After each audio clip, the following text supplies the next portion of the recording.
কৃষি TV classic, আমরা শুধু কৃষকের কথা বলি। আসসালামু আলাইকুম বন্ধুরা, কৃষি টিভি ক্লাসিকে আপনাদেরকে স্বাগত জানাচ্ছি। বন্ধুরা, একটা জরুরি ভিডিও নিয়ে আপনাদের সামনে এসেছি। বন্ধুরা, তো আজকে ভিডিওটিতে যাওয়ার আগে বলবো, আমার কৃষি টিভি ক্লাসিক ইতিমধ্যে যারা সাবস্ক্রাইব করেছেন তাদেরকে অসংখ্য ধন্যবাদ। আর যারা এই মুহূর্তে নতুন এসেছেন আমার চ্যানেলে, বন্ধুরা এখনই আমার চ্যানেলটি অবশ্যই সাবস্ক্রাইব করুন এবং ভিডিওগুলো দেখে একটা লাইক শেয়ার করুন, কারণ এই ভিডিওগুলো আপনাদের জন্য অত্যন্ত জরুরি। প্রতিটি মানুষের জন্য, আমরা পৃথিবীতে সবাই পশু পাখির প্রতি দয়াশীল, পশু পাখি পালি এবং নিজেদের প্রয়োজনে খামার করি। তো এই ভিডিওগুলো দেখলে, আমার চ্যানেল দেখলে ইনশাল্লাহ আপনারা যে কোনো পেট অ্যানিমেল পালতে উৎসাহিত হবেন এবং যত্ন নিতে পারবেন, ট্রিটমেন্ট করতে পারবেন। তো বন্ধুরা, আজকে আমি যে ভিডিওটি করব, এটাতে প্রথমেই বলবো ইউলাক্স এই প্রোডাক্টটার কথা বলবো, দ্বিতীয়ত ডক্সিবেট, তৃতীয়ত ইরা প্লাস, এই তিনটা ওষুধের কথা বলবো। এই মুহূর্তে বর্ষাকাল আর গুড়ি গুড়ি বৃষ্টি হচ্ছে, এই জন্য এই তিনটাই ওষুধ জরুরি। মনে রাখবেন, বর্ষা হলে, গুড়ি গুড়ি বৃষ্টি হলে পাখি, কবুতর, হাঁস, মুরগি জিমিয়ে থাকে, বসে থাকে, জিম খায়, আর অনেক কবুতর হাসি কাশি বেড়ে যায়। তো নর্মালি যদি জিমিয়ে থাকে, বৃষ্টি বাদল হয়, তাহলে এই ডক্সিবেটটা ইউজ করবেন। ডক্সিবেট ডক্সিসাইক্লিন ওষুধ, এটা 1 লিটার পানিতে 2 গ্রাম ইউজ করবেন। 3 দিন থেকে 5 দিন দিয়ে দিবেন, ইনশাল্লাহ আপনার হাঁস, মুরগি, কবুতর, পাখি এগুলো ফরফরা হয়ে যাবে আর ঠান্ডা লাগবে না। আর যদি দেখেন একটু বেশি হাসি কাশি পাশাপাশি ঠান্ডা, তাহলে ইরা প্লাসটা ব্যবহার করবেন। ইরা প্লাস, এটা 1 লিটার পানিতে 2 গ্রাম দিয়ে মিক্সিং করে ইউজ করবেন। এটা গেলে এই মুহূর্তে যে ওয়েদার, এই ওয়েদারের কারণে যে ধরনের প্রবলেম হতে পারে, এর জন্য এই ওষুধগুলা। ইরা প্লাস হলো হাসি কাশি, দেখা যায় যে পাখি, কবুতর, হাঁস, মুরগি এগুলা পায়খানাও খারাপ হচ্ছে এই ধরনের কারণে, তাদের জন্য এটা। আর নর্মাল প্রবলেমের জন্য ডক্সিবেট। আর এটা বন্ধুরা ইউলাক্স, এটার ব্যাপারটা সম্পূর্ণ ব্যতিক্রমধর্মী, কারণ এই সিজনে বেশিরভাগ সারা বাংলাদেশ থেকে আমাদের কাছে ফোন আসে যে আপনার খামারে বা লফটে দেখা যায় যে এই গ্যাস জমে।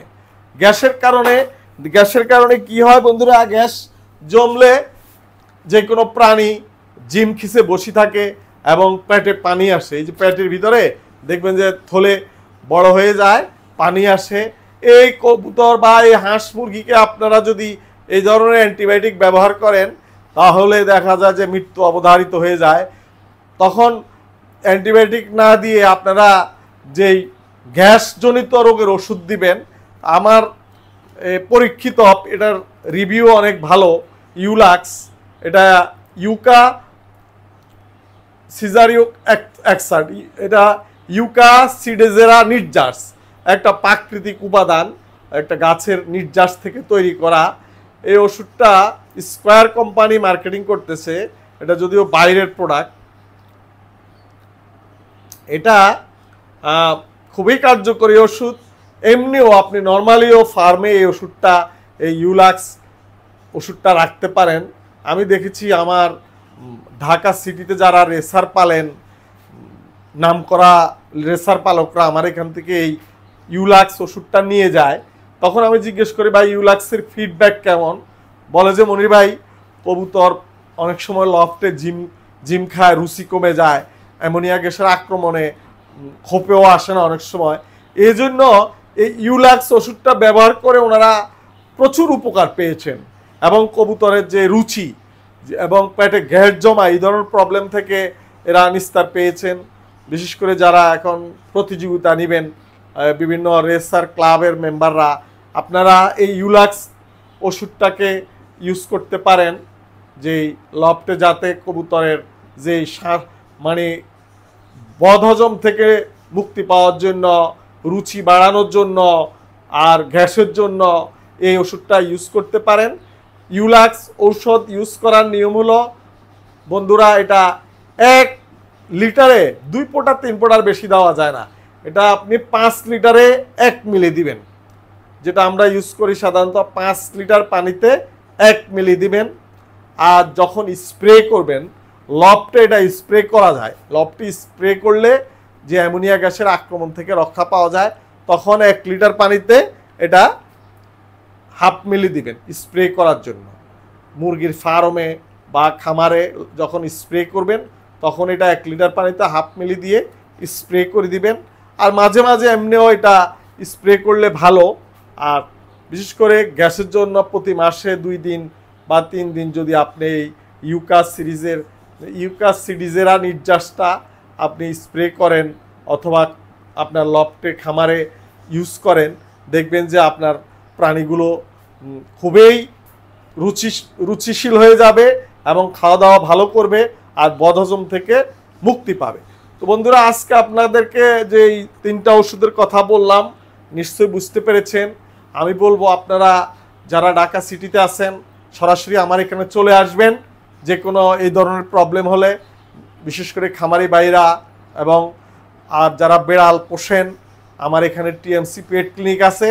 তো বন্ধুরা, আমার ঠিকানা হলো রামপুরা টিভি সেন্টারের পিছনে রামপুরা টেলিভিশন। এসে আপনি ভিতরে আসবেন, এটা হলো বনশ্রী আইডিয়াল স্কুলের ডাইন পাশে, D block D block, road number 8, Alhera মসজিদের পাশেই। ইনশাল্লাহ এসেই আপনারা ফোনেও যোগাযোগ করতে পারেন, অথবা গুগল ম্যাপে যদি আপনারা যান, গুগল ম্যাপে টিএমসি পেট ক্লিনিক লিখলে দ্রুত চলে আসতে পারবেন। ইনশাল্লাহ আপনারা আসবেন এবং যাদের প্রয়োজন কুরিয়ার সার্ভিসে ওষুধ নিতে পারেন। ইতিমধ্যে প্রবাসী ভাইরা অনেক ওষুধ নিচ্ছেন আমাদের থেকে, সবাইকে অসংখ্য ধন্যবাদ। এবং যারা আগামীতে ওষুধ নেবেন তাদেরকে অগ্রিম শুভেচ্ছা জানাচ্ছি। আপনারা যে কোনো এই আমার এখানে অনেক ওষুধ আছে বন্ধুরা। এই দেখেন, আপনারা ইউলাক্সের কথা তো বললাম, আপনারা অনেকে ওষুধ নিচ্ছেন। যে এই পিবি পার্টি ডিম জমার জন্য খুবই ভালো ওষুধ, যাদের ডিম জমে না বা ডিম ফুটে না এই ধরনের। আর দেখেছেন আপনারা অ্যান্ড্রোপ্লক্সাসিন মুরগির খামারে দিতে হয়, কবুতর খামারে দিলে এই যে ক্যাঙ্কার থেকে মুক্তি পাওয়া যায়। এটার সাথে যদি আপনি ওই ডাইরোবেট মিক্স করে ইউজ করেন মোটামুটি, তাহলে আপনার হাঁস মুরগি কবুতর এগুলার ক্যাঙ্কার হবে না। এটার সাথে ডাইরোবেট ইউজ করতে হবে। এটা 1 মিলি ডাইরোবেট 1 গ্রাম মিক্সিং করে আপনি যদি ডিম পাড়ার আগে কোর্স করাই দেন, তাহলে গলায় যেই কফ জমার মতো সাদা ফুজের মতো হয়ে ক্যাঙ্কার হয়, খাওয়া দাওয়া বন্ধ করে মারা যায়, ওই রোগ হবে না। আর বন্ধুরা, নিয়মিত কৃমির কোর্স করাবেন। কৃমির কোর্স না করালে আপনার খামারে বেশি প্রবলেম হবে।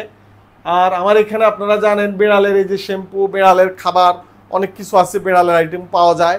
আপনারা আসবেন, ইনশাল্লাহ যে কোনো পরামর্শের জন্য ফোন করবেন। তো বন্ধুরা, আজকের ভিডিও এখানেই শেষ করব। আর আপনারা অবশ্যই টেলিফোনে হোয়াটসঅ্যাপে মেসেজ দিবেন, আমি খুবই ব্যস্ত।